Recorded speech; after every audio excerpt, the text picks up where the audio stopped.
I think it's about darn time that we play around with some regular watercolor pencils.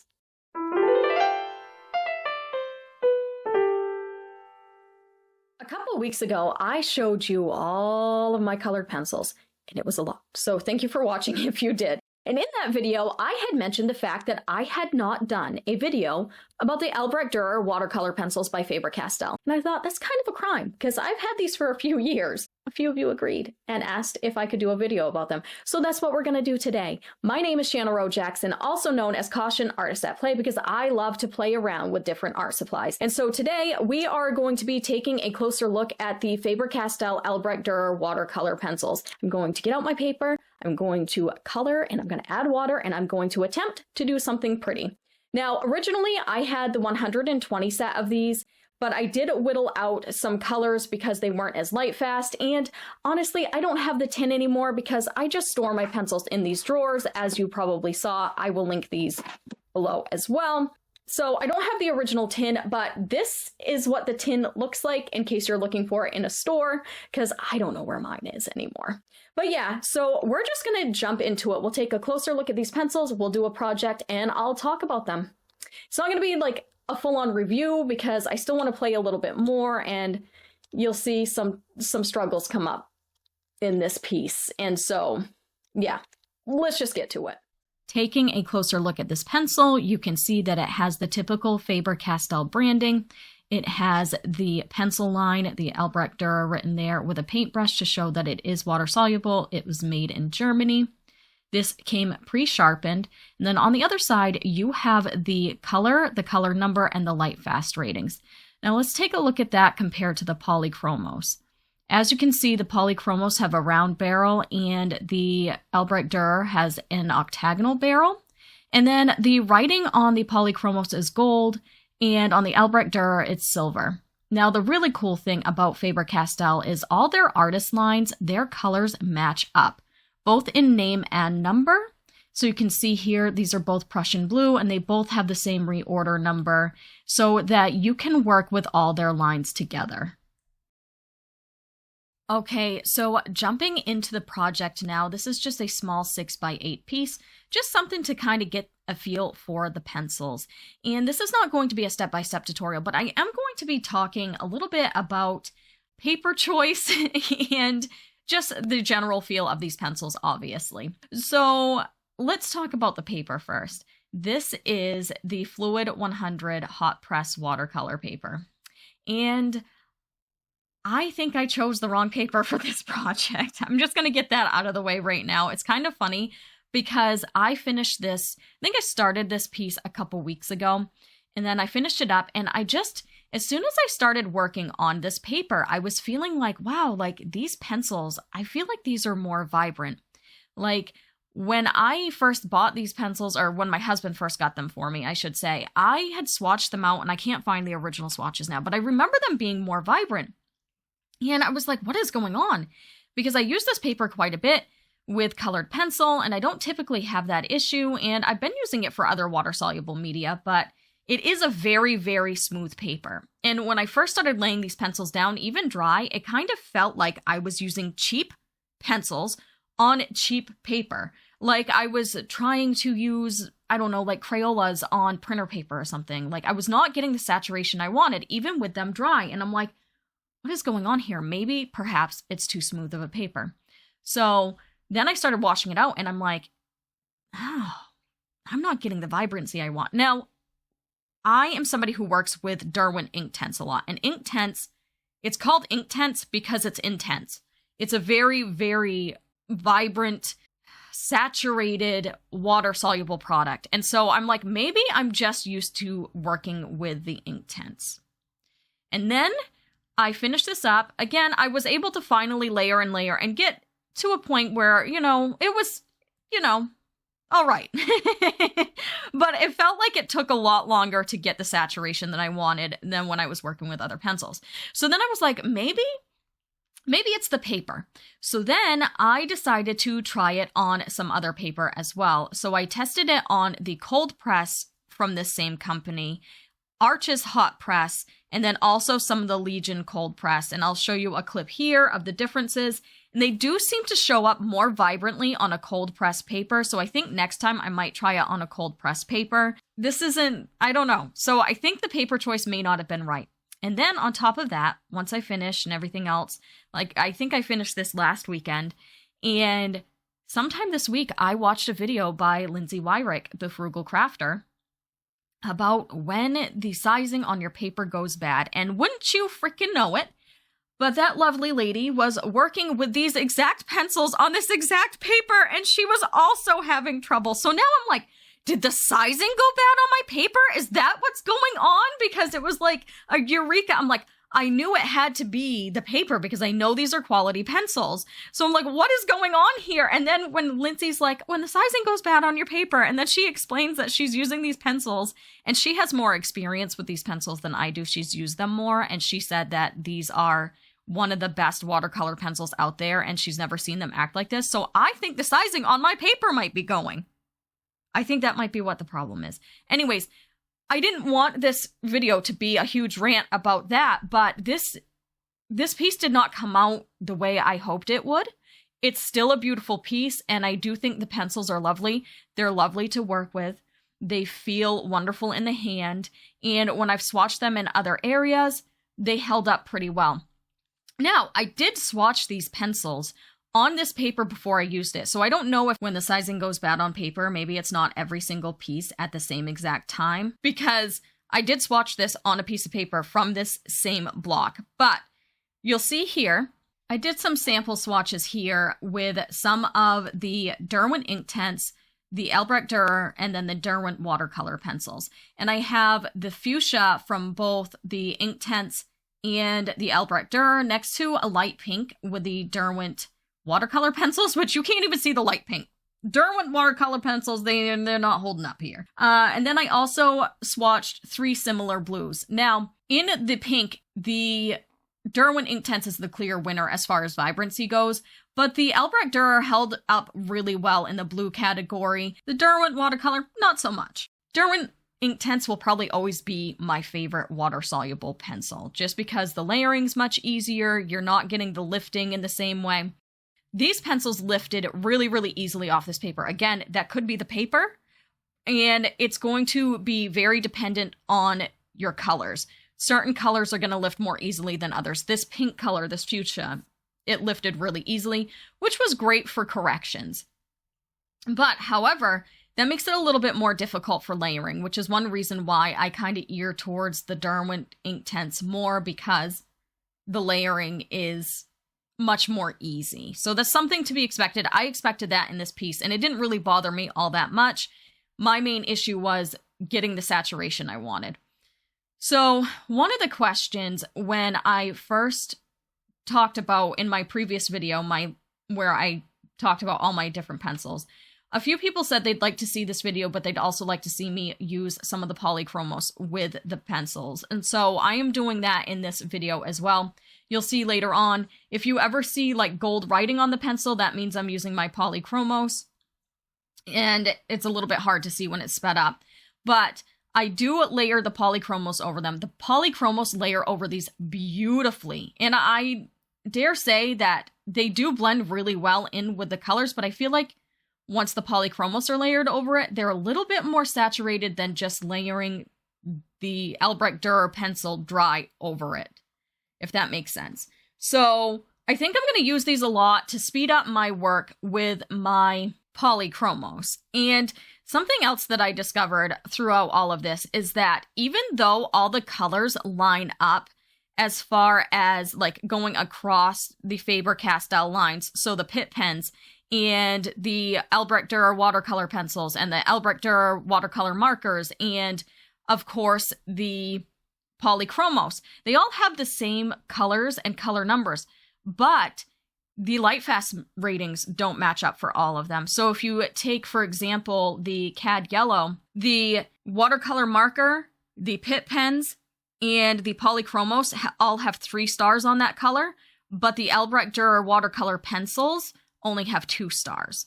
And so that makes me wonder if Faber-Castell actually tests their stuff after it's been washed out. And it looks like they might, because if it's giving the watercolor pencil less of a light fast rating than it gives the regular colored pencil, then that makes me wonder if it's because they've tested it wet, which would be fantastic. And this is just a theory of mine, because in the past, Derwent has come out and said that they haven't tested their water-soluble products after they've been wet down.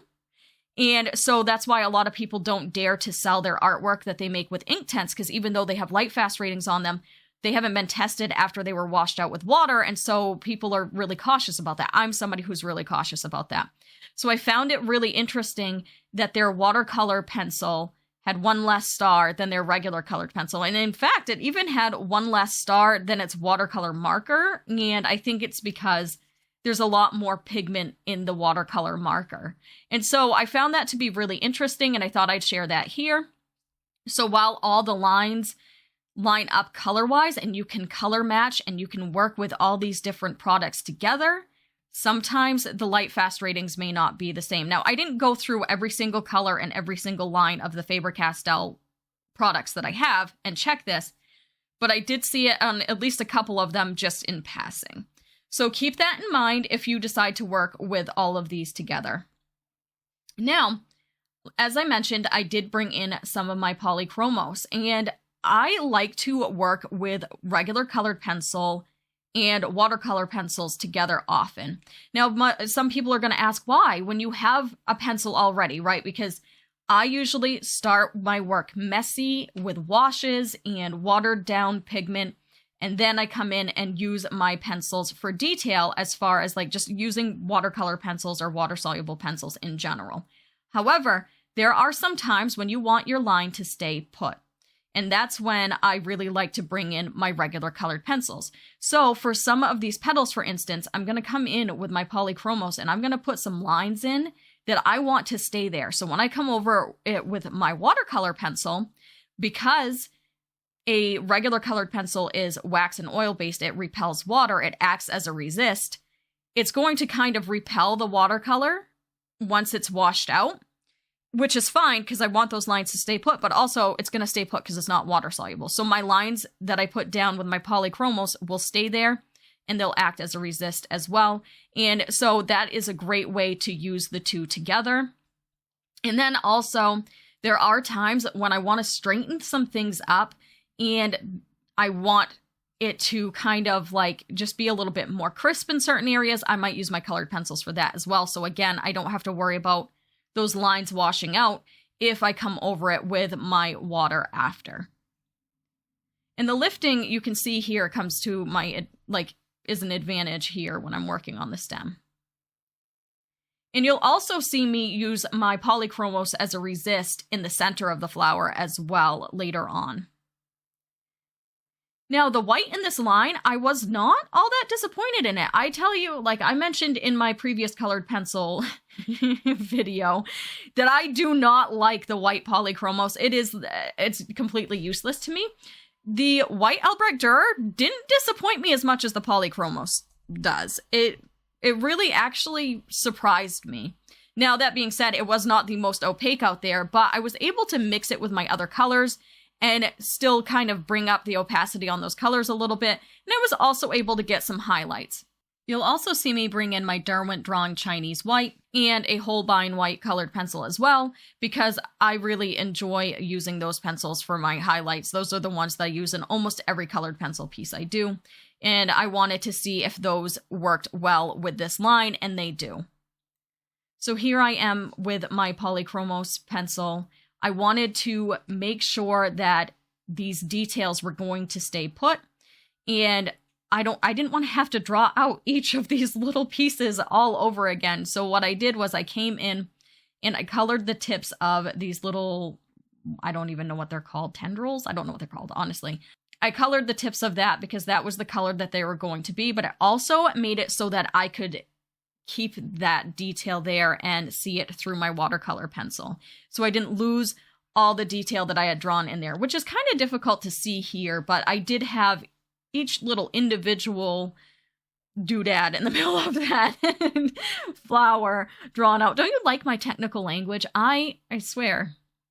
I'm not a botanist. I don't know what's going on. It's a pretty flower. So here you can kind of see I'm really trying to build up that color as well. I'm layering a lot more. I come in with some pencils to try and draw out that detail again. My paper was still a little bit wet, so I had some harsh lines there that I didn't really intend. So that's just something to keep an eye on if you're ever working with a water-soluble pencil. If the paper is already wet, you might end up damaging the paper a little bit if you go in too quickly with your pencils. And then I will be going back and forth between my water-soluble pencils and my polychromos for this part, because there's a lot of parts that I'm going to want to have stay put. And then there's a lot of parts that I want to have wash out. Now, I have my Caran d'Ache wet palette off to the side. I think it's the Aqua palette. I can't remember exactly what it's called. It's got a smooth side and a rough side. And I always use this when I'm working with my water-soluble pencils so that I can scribble on the rough side and pick the pigment up with my wet brush and then bring it over. And so that's what you just saw there. If you don't have the money to get this particular palette, they do have plastic cutting boards on Amazon that you can buy that would be much cheaper, that might still have that rough texture that will help you. You can accomplish the same thing. Now, in some of the spots in the middle, I had kind of lost a little bit of my detail. So I'm coming in with my Holbein and my Holbein white, and I am just drawing those back in because it's a very opaque pencil. And then I'm able to go over that pencil with my other pencils, with like my polychromos, so that I can get a bright yellow. I really did enjoy the feel of the polychromos over the layers of this. So again, I will probably be working with these again soon, but on a different paper, and I will do a video when I do so I can kind of update you on that. Something else that I used in this quite a bit, and I think it showed previously, but I didn't get the chance to mention it, is I have these little, they look like eyeshadow applicators that I bought off Amazon. And I found that in places that I was having a hard time blending with my brush because there would be too much water on my brush and it would lift the pigment. I would scribble on my palette and then I would wet it and then I would lift it with my eyeshadow applicator and apply it to my drawing. And that made it so that it was just dry enough that it wasn't lifting anything, because it's kind of like a sponge. And so it wasn't as saturated as the brush got. And I was able to really smooth out parts of the background that way. So don't think that just because this is a watercolor product that you can only use brushes with it, because that's not the case. There's plenty of different applicators that you can use. Even after it's dry, I went in sometimes with those applicators dry, and I was also able to kind of smudge things around a little bit as well. Because of like the color pencil aspect of this, I was able to continue moving things around once they were dry a little bit. And you'll also see me coming in with the Faber-Castell Perfection Eraser, which is a pencil that can be sharpened, and it's an eraser, but it's a pencil that sharpens, and so you can get the fine point on it. I use that in almost every colored pencil piece that I do as well. It's fantastic for lifting colored pencils. And then I'm coming through and just straightening things up, tightening up my edges, putting in highlights. Overall, I did have a good time with this piece. I do wish it was more saturated though, and I really think it was the paper choice. Between the paper being so smooth and the fact that it's a possibility that the sizing is going on it and so it's not taking pigment the way it should, it just, it's not what I am used to as far as saturation goes. I feel like it could be better. So I'm looking forward to trying these pencils again on a different paper and getting to know them a little bit more. Let me know in the comments, if you use these pencils, what paper do you like to use them for? Because I just grabbed this paper because I wanted to work on a smaller size, and this was a 6x8. It's convenient. It's on a block, but I want to find the best paper to utilize these for, because I know that they're a high quality product and I want to be able to get high quality results. Okay, so a couple final thoughts on these pencils. I do feel like they're a very high quality watercolor pencil, and I think that with the right paper, which I will be playing around with to find the right paper for me. Again, let me know in the comments below if you have a favorite paper for these. But I think that they're beautiful. I do love the fact that Faber-Castell matches their colors up across their lines. It's perfect for a mixed media artist like me because I love to play with so many different supplies and I like to mix them together. And all around, I think that they're beautiful. They feel great. There was no breakage while sharpening, very high quality, and I'm looking forward to using them more in the future. Again, as long as I can find the right paper, because I love the vibrancy. I love vibrancy, and apparently the paper is the key to that with these.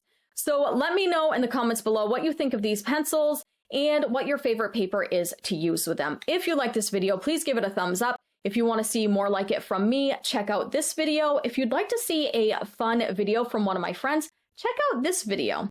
I will see you next week. You have a fantastic day. Bye.